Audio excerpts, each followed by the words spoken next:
Ravi d'être parmi vous dans ce journal. Mesdames et messieurs, bonsoir. Voici tout de suite les principaux titres de l'actualité. Et Radio Narmapian opte pour une majorité absolue à l'Assemblée nationale dans la nomination du futur Premier ministre. Interrogé par un journaliste de la Radio France Internationale, il a déclaré que la nomination devra se faire la semaine prochaine. Le nouveau bureau du syndicat des enseignants-chercheurs, le CCES, revendique l'autonomie des universités de Madagascar. Le CCES qui vient de présenter officiellement les nouveaux membres de son bureau. Dans les actualités internationales, toujours rien au large de l'Australie. Les opérations de recherche du Boeing 777 de la Malaysia Airlines dans l'océan Indien ne donnent rien. Elles ont été lancées après la découverte par satellite d'objets flottants. L'appareil a disparu depuis maintenant 2 semaines. Et enfin, le pape François dénonce le pouvoir de l'argent ensanglanté des mafieux, des criminels que le pape appelle à changer de vie et à arrêter de faire le mal.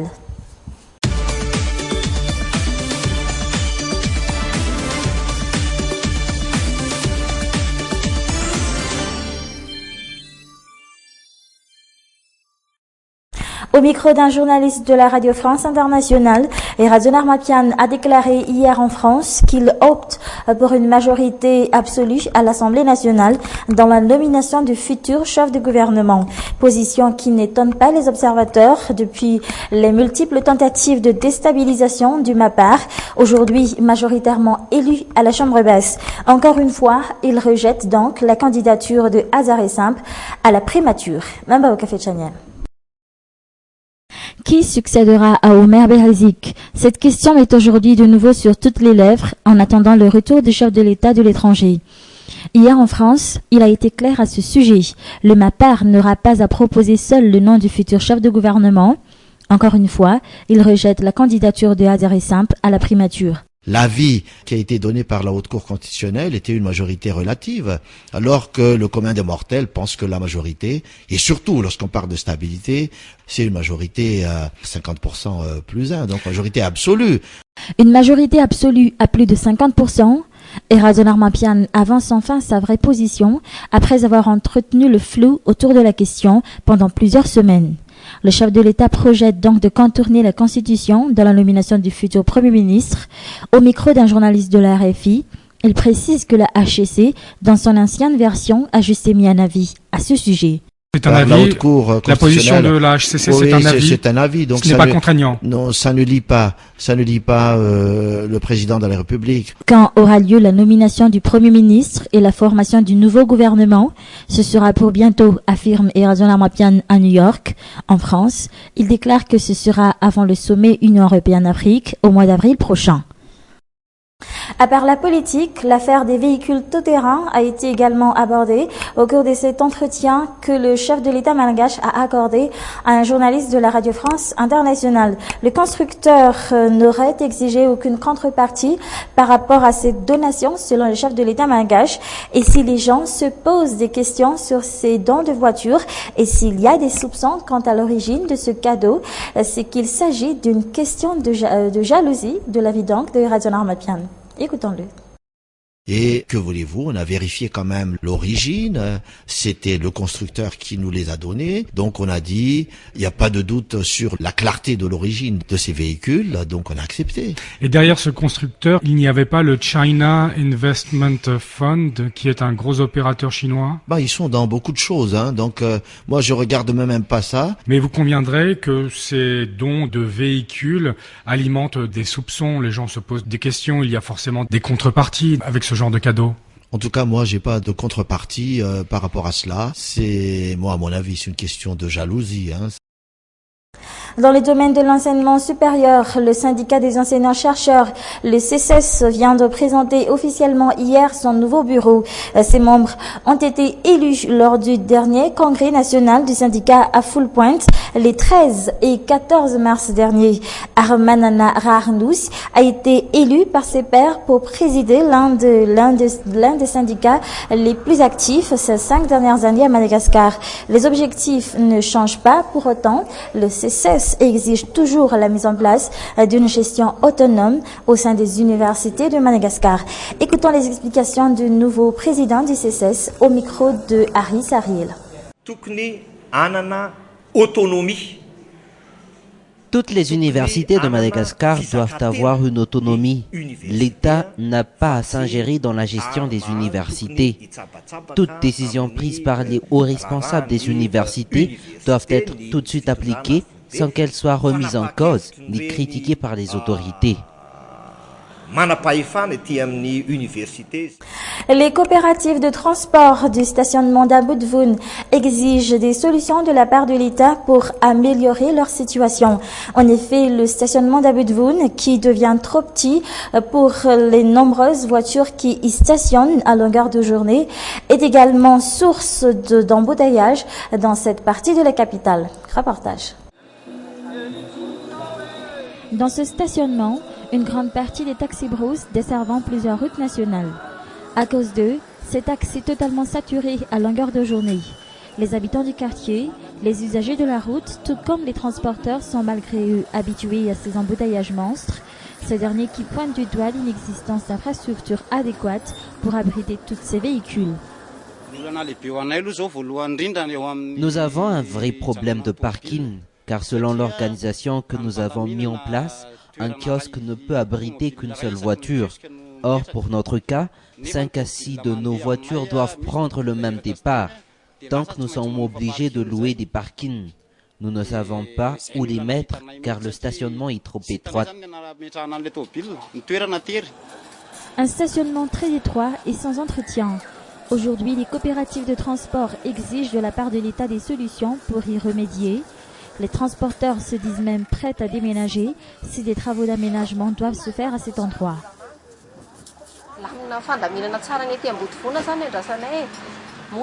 Nous attendons une bonne réorganisation du stationnement d'Aboudvoun. Et si on envisage de créer un nouveau parc automobile en dehors d'Aboudvoun, nous exigeons seulement que toutes les coopératives quittent les lieux ensemble, car nous n'allons pas accepter que certains d'entre nous puissent rester ici. Au début, ces transporteurs ont été déplacés à cet endroit provisoirement. Ils n'y sont jamais repartis. Ici, chaque coopérative accueille 6 de ces voitures tous les jours. Or, ce stationnement compte déjà une dizaine de coopératives à l'heure actuelle. Des médicaments vendus en épicerie à Madagascar, cela ne date pas d'hier, mais l'État n'a pas encore réussi à mettre un terme à cette pratique qui favorise l'automédication. Aujourd'hui, une question se pose, pourquoi on continue encore de les acheter malgré le danger auquel nous sommes exposés? C'est un reportage réalisé par Aris Ariel sur les images de Nzara Ndiansour. Il est interdit de vendre toutes sortes de médicaments en dehors des pharmacies. Sans la prescription d'un médecin ou à la limite d'un pharmacien, leurs consommations peuvent être dangereuses. En général, ces médicaments vendus dans les épiceries ne sont pas soumis à des contrôles.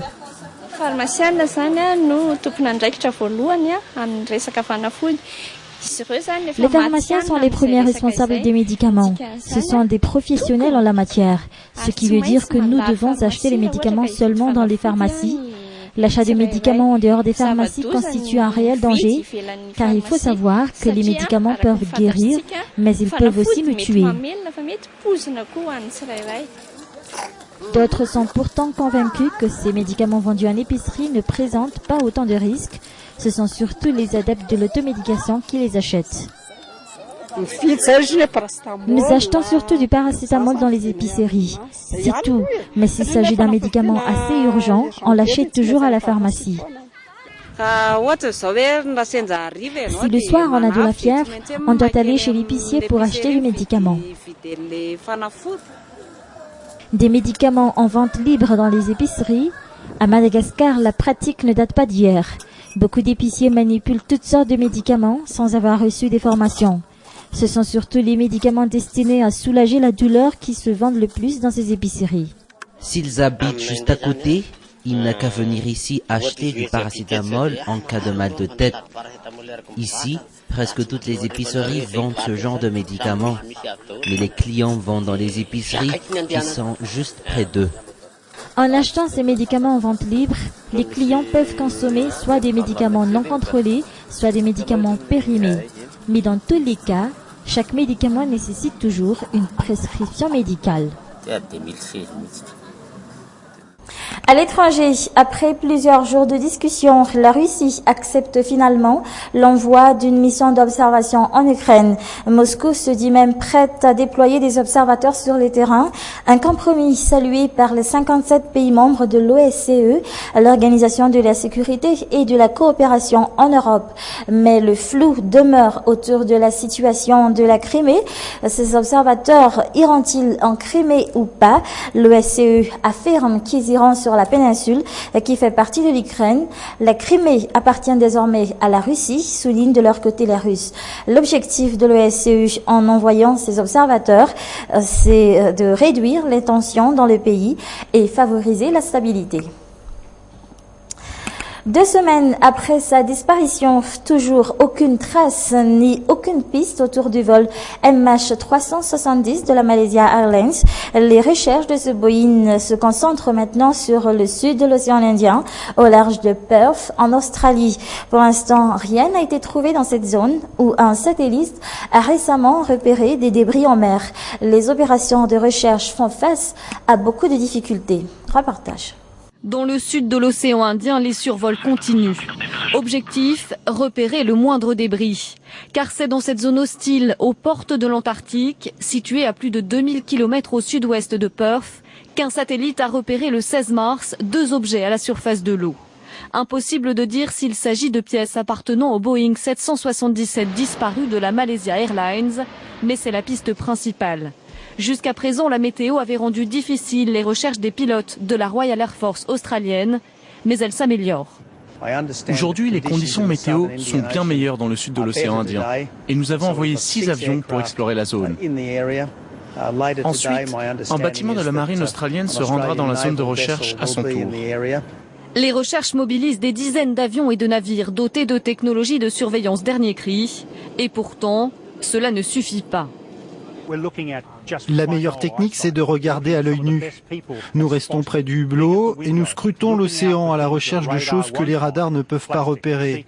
Des sacs plastiques, des coussins de siège, ce genre de choses qui pourraient ressembler au reste d'un avion. Mais le plus important, c'est de retrouver les boîtes noires. Une course contre la montre est maintenant engagée. Dans une quinzaine de jours, elles cesseront d'émettre. Le pape s'en prend à la mafia à Rome. Le pape François s'est adressé aux mafieux lors d'une journée en mémoire des victimes de la criminalité. Il les a appelés à changer de vie et à arrêter de faire le mal. Reportage. Pendant la cérémonie, le pape est resté prostré à l'énoncé des noms des victimes de la mafia. Giovanni Falcone, Francesca Morvillo, 842 noms, égrenés les uns après les autres, comme pour en souligner le poids. Le pape François adresse alors un message aux mafieux pour leur demander de se convertir.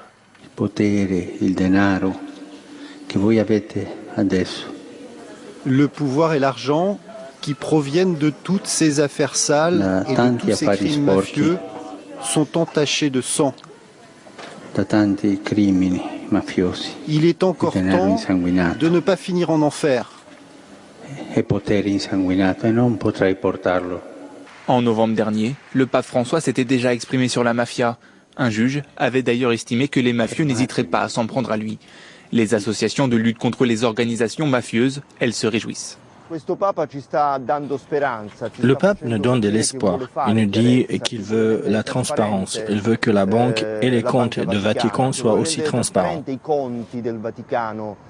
Certains Italiens saluent eux aussi la position et le soutien du pape, même s'ils restent sceptiques sur les capacités de l'Église à lutter contre la mafia. L'Église ne peut pas faire grand-chose parce que la mafia est une réalité culturelle. C'est une organisation vieille de plusieurs siècles et elle ne peut pas être facilement vaincue. Ce n'est pas la première fois qu'un pape s'exprime sur la mafia. En 1993 à Agrigente, Jean-Paul II avait alors appelé les mafieux à se convertir. C'est la fin de ce journal. Merci à vous de l'avoir suivi jusqu'à la fin. Avant de se quitter, n'oubliez pas de suivre Focus, le magazine de la rédaction. Ce sera demain soir à 19h15 sur Viva. Bon week-end à tous.